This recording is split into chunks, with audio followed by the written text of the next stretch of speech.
This video outlines what we're going to be doing this week, and this is the week of 4/15/2020. On Wednesday, we're going to be taking a look at surface area, pyramids, and cones. And if you can remember, last week we left off with finding surface area and lateral area of prisms and cylinders. So on Wednesday, we're going to take a look at the same thing, surface area and lateral area of pyramids and cones this time, different shapes, so they will have different formulas. You will have to do a worksheet that has 6 problems on it, and if you watch the videos, there's an example of each of the 6 problems that you have on the worksheet.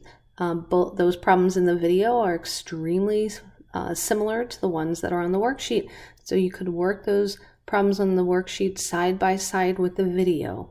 On Thursday, we're going to do an assignment that'll help review 11.1 to 11.3. And if you can remember, the first thing we learned in 11.1 was faces, vertices, and edges of polyhedrons. And we talked about Euler's formula, F plus V equals E plus 2.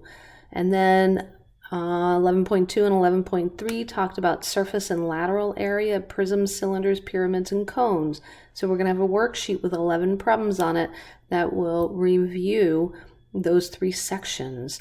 If you do this worksheet before you take the quiz, it should help you obtain a better grade on the quiz. Then on Friday, we'll have off. There will be no assignment that you will need to look at on Friday. Just finish up Thursday's assignment and have it in by 4 p.m. on Friday.